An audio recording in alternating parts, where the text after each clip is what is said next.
Hey everyone, welcome back to RetroBreak and welcome to Games I've Been Playing Recently, Episode 2. Let's get started with the first game, and a game that I was very happy to play. This is Hime's Quest, a brand new Game Boy homebrew game made by Crunchyroll and published by Limited Run. And I played through this on Twitch the other day and I absolutely loved every minute of it. And I'm working hard on my full review of the game right now, so I hope you look forward to that. It might be out next week, so fingers crossed if I get around to doing that in time. I'll save my full thoughts and impressions for that video, but you can actually order the game still from Crunchyroll's website, despite the fact that this was a limited run release. So I definitely recommend it if you like the Zelda games for the Game Boy Color and you want something a little more anime focused and a little less serious than those two. It was a great time. Now next is a game that I played at Insomnia Gaming Festival, which I did a video on a few weeks ago, and one of the games that was there at the show was Moving Out 2 by Team 17. So after the show I picked this up and I've been playing it with my girlfriend and my friends who also went to the event as well, and we've had a great time playing it online, and hopefully we can find some time to go back and play more of it. It is a very interesting game. The levels in the later sections of the game are nothing like what I expected from the introduction area, and there's all these different challenges that you have to do in each stage as well, so there is a lot to keep this game fresh, and it's great fun in 4-player too. Now next isn't really a game as such, it's more of a collection of games on a brand new console that I got myself. I got myself the ROG Ally, which is a gaming handheld PC, and because I travel around a lot, I was actually up in Glasgow last weekend, so I took this with me on the train and I really enjoyed playing through Trackmania. And I did actually play it a lot on the train. If you have a look at the campaign stats for this month, I've almost got enough gold to unlock the last set of courses, and it plays so well on this as well, so I'm so happy to have this. But not only have I been playing Trackmania on here, I've also been playing, let's see what else is on here, Mega Man 11 that I got on Steam thanks to the Mega Man sale that was on sale recently. Finding Paradise is another game that I've been meaning to play for a long time, so thanks to the ROG Ally, I can finally sit down and properly play the sequel to one of my favourite games of all time, which is To the Moon. So been really enjoying Finding Paradise on this. I had it with my headphones on, sitting on the train, playing through. Such a great story. I always love the story in those games and the characters. And there's also, of course, the option of emulation on here as well, and I'm still looking into how to get the best emulators working on this and getting all the right settings and things. So if you are interested in seeing a video about how retro games feel and play on the ROG Ally in the future, then let me know in the comments down below and maybe we can make that video happen.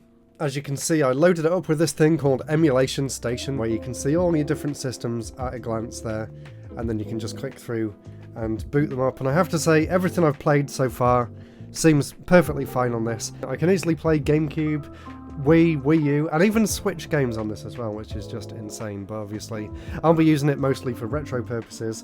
And the really cool thing about this is that you can press this button here, and on the screen here there is actually a record game option, so I might even end up using this to record gameplay for my videos here on YouTube, which is just really exciting, so I can't wait to try that out in the future too. Now let's go back to some retro games. There's two retro games that I've played through recently, or one that I've started playing through, and that is Jade Cocoon. I've actually done 2 episodes of this over on my Twitch channel, RetroBreak Games over on Twitch, and it didn't really do that well views wise, but I was enjoying the game, so I might go back and finish it. I think I'm towards the end now. I think I've only got one more area left to visit. It's a very unique take on the monster collecting kind of game, and the thing that really drew me into this was the really amazing graphics and the really interesting story that slowly unfolds as you're playing through the game. There's so many really weird and wacky characters, and the music's really nice too, so highly recommend Jade Cocoon if you haven't played it before, and let me know if you'd be interested in seeing a RetroBreak replay video about this game too, because I do want to share my thoughts on it, so maybe I'll do that soon.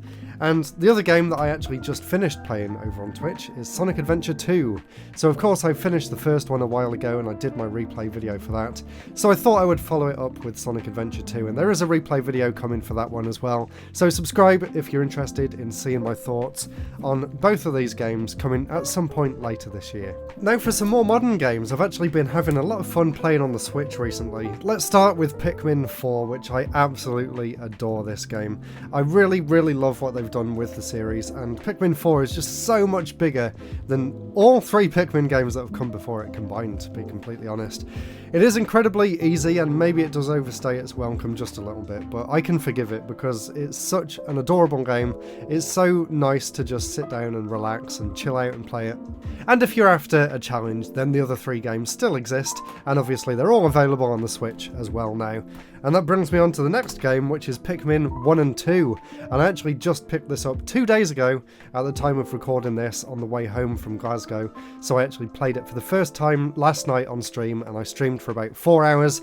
And I'm right at the end of Pikmin 1, and I think they've done a great job porting it to the Switch. Obviously it's a very basic port, but it still looks and plays really nice and really well, and that's the main thing. I've had a fantastic time replaying Pikmin 1 so far. I've only got 8 ship parts left to finish the entire game, and I've got about 12 days left on the clock, I think, so I'm definitely going to do it. So if you are interested in seeing me complete Pikmin 1, then check the link in the description and go over to my Twitch channel and follow me there, because on Tuesday at 7:30 PM UK time I'll be continuing my Pikmin journey, and then maybe we can move on and see how Pikmin 2 is on the Switch too.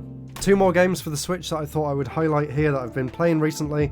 The first one is called Transy Ruby, and this was actually a freebie that was given to me by my friend Ryan Brown, who used to work for Super Rare when we met him back at OLL last year, and I saw this sitting on my shelf and I thought I would finally give it a go.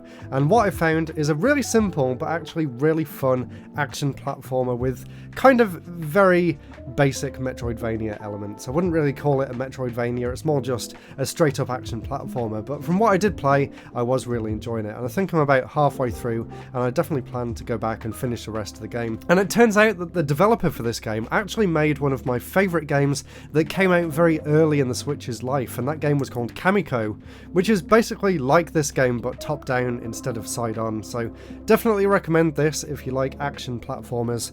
And the final Switch game that I've been playing recently, and again one that I only started yesterday, and I'm about an hour in, and the only reason I've actually managed to play some of these games is because I've had some time off work, so I was very excited to give this one a try. This is called The Legend of Nayuta Boundless Trails, and this is kind of a spin-off of the Legends of Heroes games made by Falcom. This originally came out on the PSP, and this is an updated HD remaster of the game for the Switch, and I love the low poly graphics in this game.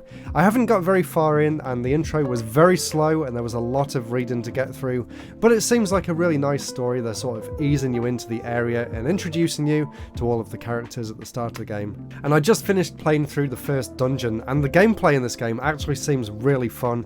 It kind of reminds me of the Ys games, but more of a 3D sort of isometric perspective with a lot more platforming mechanics too, so really enjoying this, and I definitely am going to go back and play some more of it very soon. So we'll end the video there. That was just some of the games that I've been playing recently. Let me know down in the comments below what you've been playing recently, and if you want to check out more of the games that I've been playing, then click up here and watch the first episode. I'll see you all again very soon. Goodbye.